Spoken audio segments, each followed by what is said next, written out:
ఈరోజు మన topic diabetes reversal.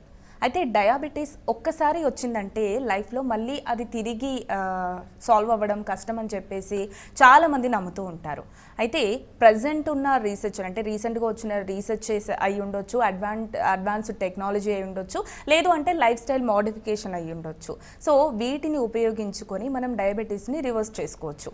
అయితే డయాబెటీస్ని రివర్స్ చేసుకోవడం ఎవరిలో సాధ్యమవుతుంది, ఎలా సాధ్యమవుతుంది? అయితే కంప్లీట్గా డైట్ చేంజ్తో మనము డయాబెటీస్ని రివర్స్ చేసుకోవచ్చా, లేదు అంటే డాక్టర్ దగ్గర వైద్యం తీసుకొని మనం డయాబెటీస్ని రివర్స్ చేసుకోవచ్చా? ఇలాంటి విషయాలన్నీ కూడా తెలియజేయడానికి మనతో పాటు యశోద హాస్పిటల్ నుండి కన్సల్టెంట్ ఫిజిషియన్ అలాగే డయాబెటాలజిస్ట్ డాక్టర్ దిలీప్ గుడే గారు ఉన్నారు. వారితో మాట్లాడదాం. నమస్తే సార్. సార్, అసలు డయాబెటీస్ రివర్సల్ అంటే ఏంటి? సో ఒక్కొక్కసారి డయాబెటీస్ వచ్చింది అని కన్ఫర్మ్ అయిన తర్వాత వాళ్ళు చాలామందికి ఒక రకమైన డిప్రెషన్ వస్తుంటుంది. డయాబెటీస్ని మళ్ళీ వెనక్కి వెళ్ళలేము, ఇంకా లైఫ్ లాంగ్ ఒక రకమైన పనిష్మెంట్, కర్స్ అనే ఫీల్ అవుతూ ఉంటారు. ఆల్రెడీ డయాబెటీస్ వచ్చిన వాళ్ళలో కంప్లీట్గా మందులు అవసరం లేకుండా ఆర్ HbA1c 3 నెలల షుగర్ యావరేజ్ అనేది మీరు కనుక 5.7 వరకు తీసుకురాగలిగితే వీళ్ళని డయాబెటీస్ రివర్సల్ అని అనగలం. యాక్చువల్గా రివర్సల్ అనే పదం వాడకండి అని ADA, అమెరికన్ డయాబెటిక్ అసోసియేషన్ కానీ, నేషనల్ మెడికల్ కౌన్సిల్ కానీ, మన ఇండియన్ బాడీస్ కానీ వీళ్ళందరూ చెప్తున్నారు రిమిషన్ అనే పదం వాడండి అని చెప్తున్నారు. ఎందుకు అంటే రివర్సల్ అయిన తర్వాత ఒకసారి డయాబెటీస్ వచ్చి తర్వాత డయాబెటీస్ లేదు అని బ్లడ్ టెస్ట్ వైజ్ మనకి కన్ఫర్మేషన్ వచ్చిన తర్వాత కూడా రిమిషన్ అనే పదమే వాడటం కరెక్ట్. ఎందుకంటే ఇవాళ షుగర్ లేనప్పుడు మళ్ళీ కొన్ని నెలలు అవ్వచ్చు, సంవత్సరాల తర్వాత మళ్ళీ డయాబెటీస్ రావచ్చు.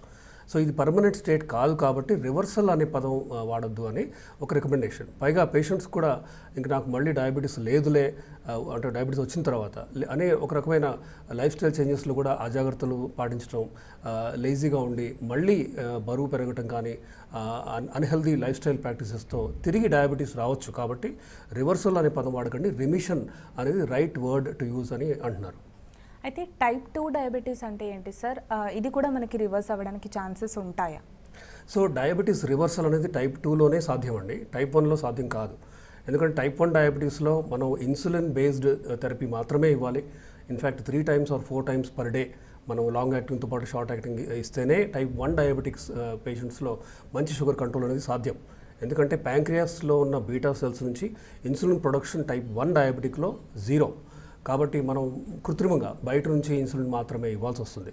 ఇకపోతే టైప్ 2 డయాబెటిక్ పేషెంట్స్లో కొంతవరకు బీటా సెల్స్ పనిచేస్తున్నాయి, ఒక 30-40%, 50% బీటా సెల్ ఫంక్షన్ ఉంటుంది. కాబట్టి వీళ్ళకి మనం మందులు అవి ఇచ్చి అండ్ కొంతమందిలో probably 6 to 7 out of 10 diabetic పేషెంట్స్లో ఈ రిమిషన్ అంటే ఒకసారి డయాబెటీస్ వచ్చిన తర్వాత మళ్ళీ అంటే వాల్యూస్ ప్రకారం షుగర్ లేదు అని నిర్ధారణ చేసే అది ఫాస్టింగ్ అవ్వచ్చు, పోస్ట్ లంచ్ షుగర్ అవ్వచ్చు, HbA1c అవ్వచ్చు, వీటి ద్వారా మనం వీళ్ళని రిమిషన్లోకి ఖచ్చితంగా తీసుకెళ్ళొచ్చు. అయితే ఇది టైప్ 2 డయాబెటిక్ పేషెంట్స్లోనే సాధ్యం, టైప్ 1లో సాధ్యం కాదు.